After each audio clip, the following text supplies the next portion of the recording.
On the cusp of the first official court hearing, Justin Baldoni's team has released new material, including apparent text messages from actor Ryan Reynolds. And the argument is, does it put this whole story... Let's be honest. None of us can resist getting a little nosy when the internet spirals into chaos over a rumored celebrity breakup.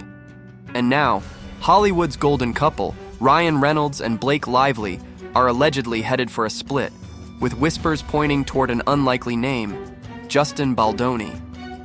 No one saw this coming, but suddenly it feels like the wildest plot twist of 2025. Insiders suggest Blake is going through turmoil behind closed doors. The online detectives are in overdrive, analyzing old clips and interviews to figure out what led to this unraveling. Could it have been cheating? A slow emotional drift? Or maybe Ryan just hit his breaking point? What's eerie, though, is the possibility that Ryan was never truly invested in Blake the way the public imagined. Recently, public opinion has started to turn on Blake, especially after she got linked to legal drama. But imagine if the deepest betrayal came not from strangers, but from her husband. When people revisit Ryan's past behavior, there's a subtle pattern that emerges. What once seemed like innocent teasing now carries a sharper edge.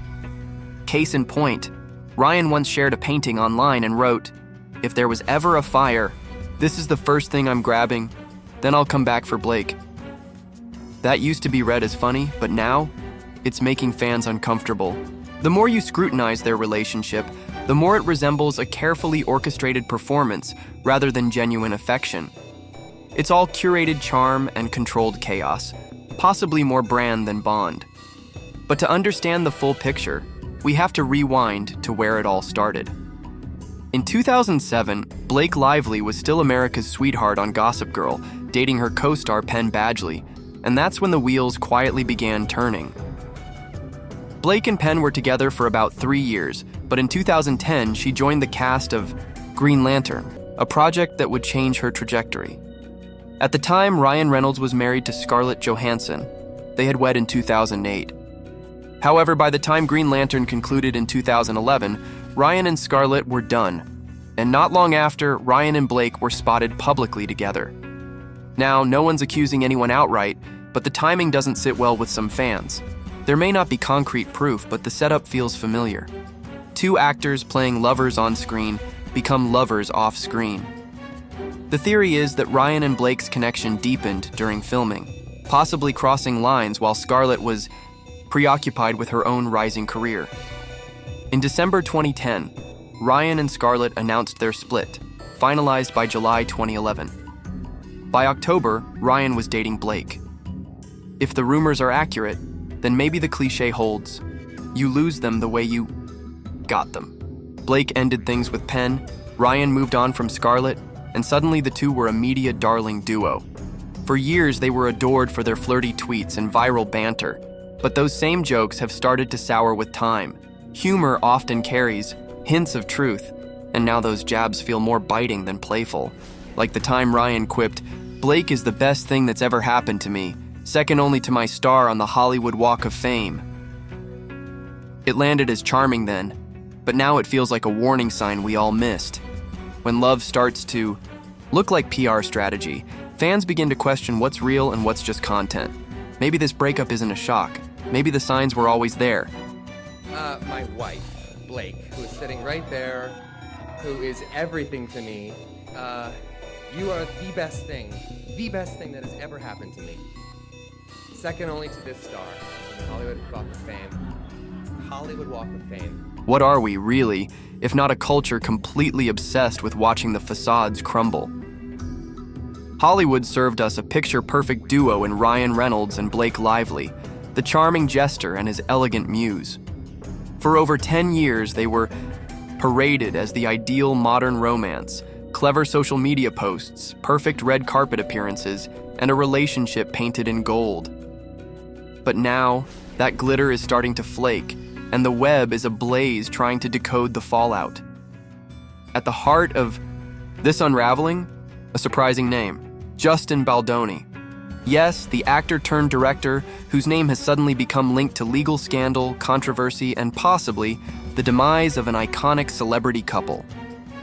What started as an ambitious film collaboration has spiraled into lawsuits, reputational warfare, and endless online speculation. But it's not just about court filings. This is about trust broken, ego clashes exposed, and a supposedly perfect marriage that may have always been a performance rather than reality. Let's back up a bit. For a long time, Blake and Ryan had the public convinced. From Twitter burns to public displays of affection, they were the definition of celebrity couple goals. But somewhere along the line, that humor started feeling less affectionate and more cutting. People began reevaluating Ryan's posts. One in particular stands out, a painting he called the first thing he'd save in a fire, then I'll come back for Blake. Once seen as funny, now it's read as cold, even cruel. The jokes that once made fans swoon are now being revisited through a much darker lens. Comments like, "3 of the most loving people I know, with only himself and their kids pictured," feel more telling now than they ever did before. The narrative shifts. Was Ryan ever really all in on this relationship, or was he subtly mocking it the whole time? Some now argue that his pattern of behavior reveals deeper issues, especially when you consider the origin story of their relationship. Back in 2010, Blake was still with her Gossip Girl co-star Penn Badgley, and Ryan was married to Scarlett Johansson. But that same year, Green Lantern happened. Sparks allegedly flew on set, and by the time the movie wrapped, Ryan and Scarlett were done. Blake and Penn quietly ended things. Suddenly, by October 2011, Blake and Ryan were an item. At the time, it looked like standard Hollywood timing. But looking back now, the overlap feels suspicious. Fast forward to 2024, and although the couple remains technically together, the strain is increasingly hard to ignore. Blake's public presence has noticeably dwindled, skipped appearances adding fuel to the fire. And then Justin Baldoni stepped into the narrative. A working partnership between him and Blake on the adaptation of It Ends With Us quickly went from creative venture to public disaster. What was meant to be a major film project turned into a PR catastrophe. At first, it was chalked up to artistic disagreements, normal, right? But then came the leaks. Voice recordings, legal filings, and disturbing allegations from Blake herself. She accused Justin of boundary violations on set, entering private spaces uninvited, pressuring physical scenes without consent, and commenting inappropriately on her body after childbirth. One report even said he contacted her trainer to suggest weight loss. The accusations shook the industry, but Justin didn't sit quietly. He fired back with a $400 million defamation suit, claiming Blake, Ryan, and their longtime publicist, Leslie Sloan, orchestrated a targeted campaign to destroy him. He released a barrage of private messages, full of warmth and camaraderie, to paint a different story. Texts where Blake referred to herself playfully, confided in Justin, even invited him over while pumping breast milk, citing how safe he made her feel. There were family discussions, joint plans, and even emotional support. That was the story until it wasn't. By mid-2024, things took a dramatic turn. Ryan began publicly attacking Justin, calling him unhinged and predatory. At the Easy Film's red carpet premiere, the tension was undeniable. Blake and Justin didn't even make eye contact. No photos together, no interviews, just a wall of icy silence. Rumors started swirling that Ryan suspected more than just professional boundaries had been crossed, maybe emotionally, maybe physically. And while some say Ryan was reacting out of jealousy, others believe Blake had simply grown tired. Tired of the jokes, tired of the pressure to be flawless, tired of a partner who turned their marriage into a bit. This wasn't just tabloid fodder, it was real, and it was unraveling in real time. Blake's lawsuit wasn't just against Justin either. She named the entire production company, Wayfair Studios, including its top executives and PR handlers. In interviews, she emphasized the bigger picture, calling out manipulative industry tactics and male power structures that silence women through fear and shame. Justin's side insists the entire thing is a lie. That Blake fabricated the story to shift attention from a disastrous shoot and protect her image.